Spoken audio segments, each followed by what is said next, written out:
bahawa dalam kes kita melihat riba ini ada satu tanggungjawab kewajipan pemerintah untuk tidak membenarkan rakyat terlibat dengan dosa riba.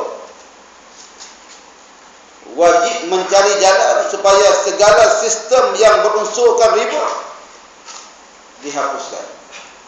Ini kewajipan pemerintah.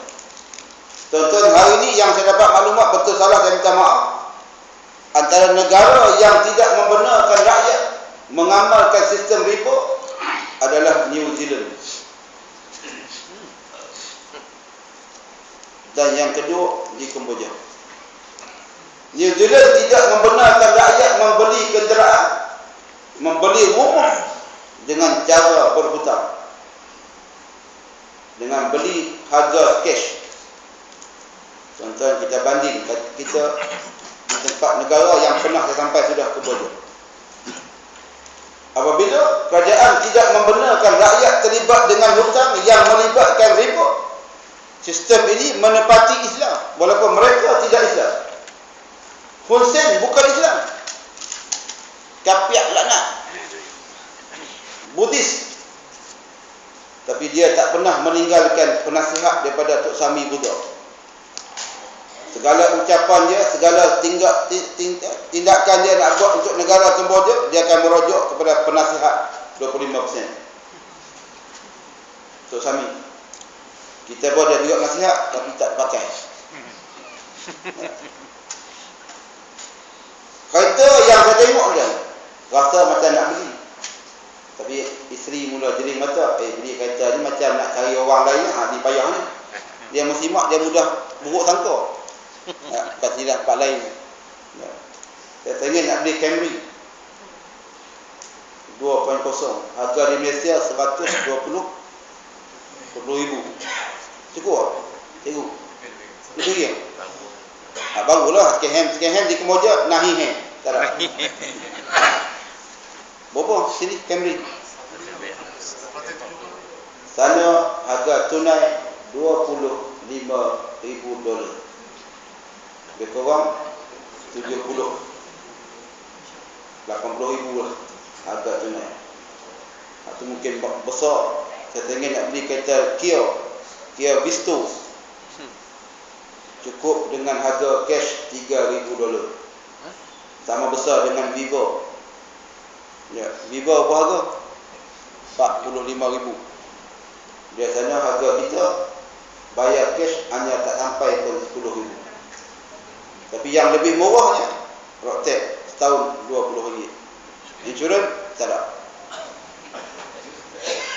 Kita alhamdulillah, negara kita negara yang kaya raya, rakyat makmur, BN menang, rakyat senang.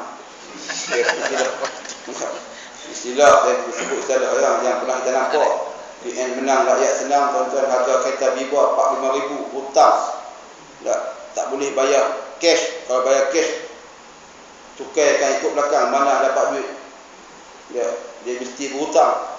Kalau berhutang, ada sistem riba. Sistem riba ni, negara yang mengaku negara Islam tapi membenarkan sistem riba, dia terbalik sebenarnya. Negara yang bukan Islam, pemerintah ada nilai agama, tapi negara yang diperintah oleh orang yang mengaku Islam, hilang akhlak, hilang nilai agama dalam masyarakat. Ini contoh-contohlah. Motor Honda hanya berharga $800,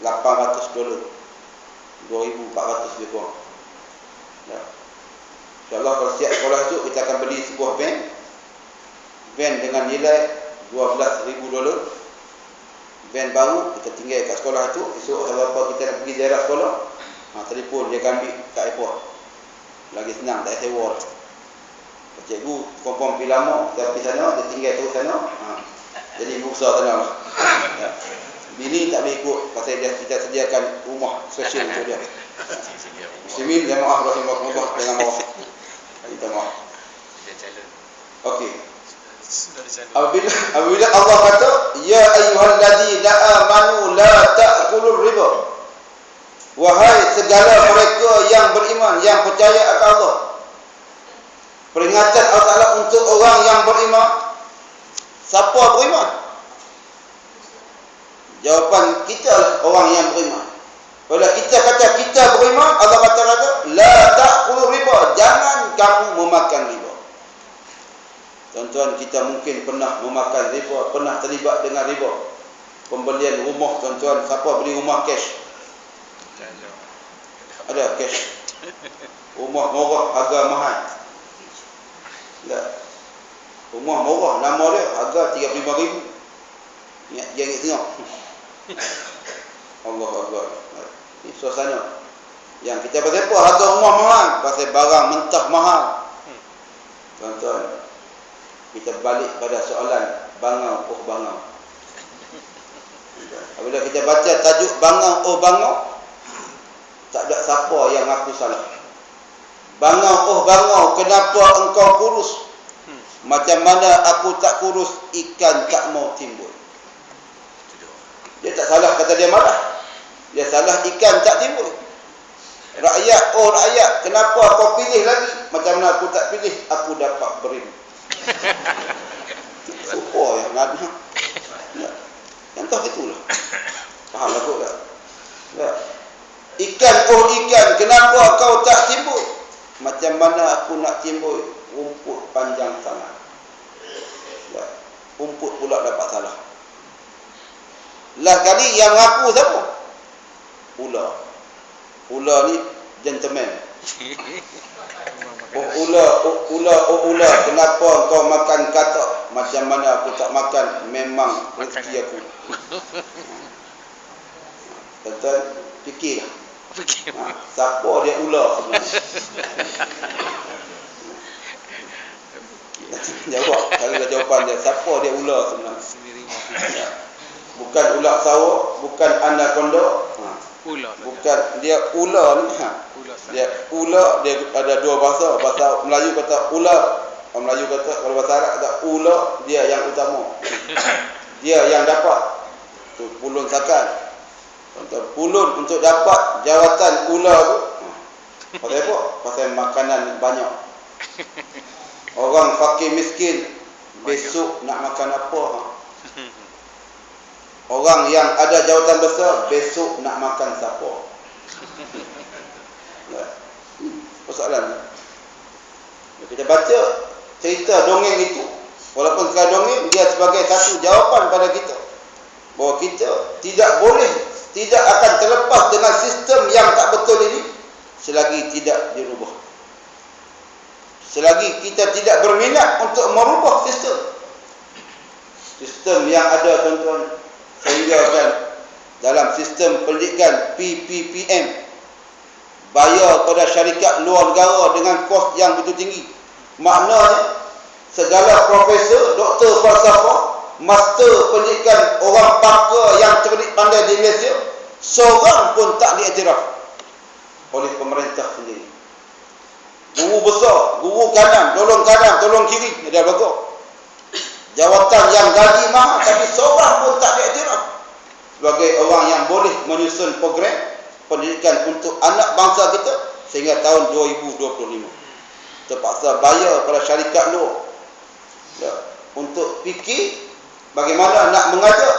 Last kali dapat resolusi PMR dihapuskan, diganti sistem yang baru. Tidak ada lagi peperiksaan pelajaran agama Islam. Yang tinggal 4 pelajaran: bahasa Melayu, bahasa Inggeris, matematik dan sains. Agama Islam, ikut suka hampa lah, nak belajar, tak belajar sudah. Ini kesan. Tuan-tuan, bagaimana berlaku dalam sistem ekonomi negara apabila riba tidak dihapuskan, sistem yang jahat ini tidak dibuang. Tuan-tuan, kita dulu pernah menyebut George Soros sebagai penyangak mata wang dunia. Kita nampak yang nama tu George Soros, sedangkan yang banyak dekat kita George Boros. Begitu ramai. Tuan-tuan, saya balik sebelum pergi haji, pergi musim haji, pergi Kemboja pergi haji tak? Ya. Saya pergi dalam satu program dengan ada saudara di sana, bertanya khabar tentang betapa besarnya boros yang terdapat dalam sistem di suatu tempat yang paling utama di negara bernama KLIA. Pembaziran yang begitu ketat sehingga terpaksa melantik syarikat luar daripada Itali untuk menguruskan database komputer dengan harga yang ditawarkan oleh syarikat Bumiputera berjumlah 85 juta. Dikatakan mahal. Diserahkan kepada syarikat Itali, dia minta dengan 80 juta.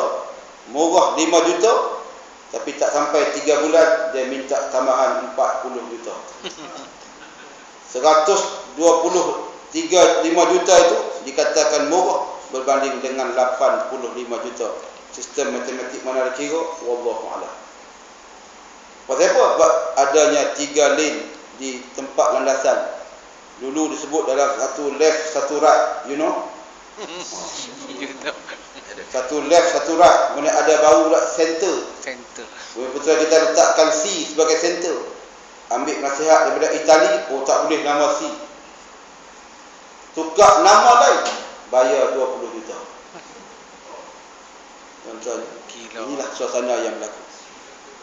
Sistem yang tidak betul apabila diuruskan oleh orang yang tak betul, tuan-tuan, tapi masyarakat diceritakan dengan perkara yang baik saja. Sistem yang ada ni. Itu larangan Allah Taala kepada kita, wahai orang yang beriman, jangan kamu terlibat dengan dosa riba. Riba ni melibatkan kewangan, melibatkan ekonomi, melibatkan makan minum kita. Na'udzubillah min dzalik. Dan huraian ulama cukup teliti, cukup panjang dalam bab riba. Ada riba uliyat, riba ulfad, macam-macam. Kita tanya melihat pada sistem tersebut secara detail. Tentang detail kita baca carilah. Nak cerita bagaimana Allah Ta'ala mengharamkan agar kita orang yang beriman, jangan sekali-kali kamu memakan akan riba. Contoh yang telah kita makan, yang telah kita ambil, tidak ada jalan lain melainkan kita bertaubat. Dan ruang yang ada hari, walaupun ada sedikit jalan untuk kita selamat dengan cara mengambil pinjaman Islam. Walaupun di bawah bank negara juga. Bank negara tidak mengamalkan sistem Islam, tapi kita ambil hukum fiqh yang kita boleh terselamat. Dan kita dengar pelbagai rumusan. Pada kita ambil Islam ustaz mahal pula. Ambil sistem konvensional murah sikit. Kalau kita yang nak menjaga iman, dia mahal asalkan kita tidak disoal jawab oleh Allah Subhanahu wa taala. Kalau kita ada keberanian untuk menjadi ahli neraka, falyatafaddal mashkura, silakan. Kita nak elok, jangan kita dicampakkan ke neraka akibat kita terlibat dengan dosa kemungkaran riba. Tentang riba ni bukan sekadar dosa pemerintah, dia dosa juga berkait, dia kait-kait. Macam bangau-bangau. Pemerintah kata, pasal apa kamu tak tanya kenapa kamu buat riba? Pasal orang lantik aku. Tanya pula orang, kenapa kau lantik dia? Oh ya, aku lantik supaya dapat duit. Yang duit pula siapa hang bagi? JKK bagi. Habis. Rangkaian kisah ni panjang. Pakat afatuh likuna bima fa'alal mubtilun. Dia kata untuk orang yang tak terlibat dengan riba, dia akan diheret bersama dengan dosa riba. Lalu dia bertanya, ya Allah, kenapa aku diseksa sedangkan aku tak buat dosa riba? Allah buka buku hutang, baca satu persatu. Dulu hang undi taping, hang undi siapa? Lah, tak boleh ke Allah? Aku tak tahu. Jawab tak tahu. Waktu tu boleh ke tak tahu? Au taqulu abauna. Kata, yang buat dosa ni bapak kami, ketua kami, bos-bos kami. Kami cuma pangkah je. Dapat 200 pangkah. Apa nak bagi 200 ingat senang. Pakar-pakar ingatkan tak libat dosa masuk neraka juga. Na'udzubillah min dzalik. Inilah rangkaian dosa yang kita buat.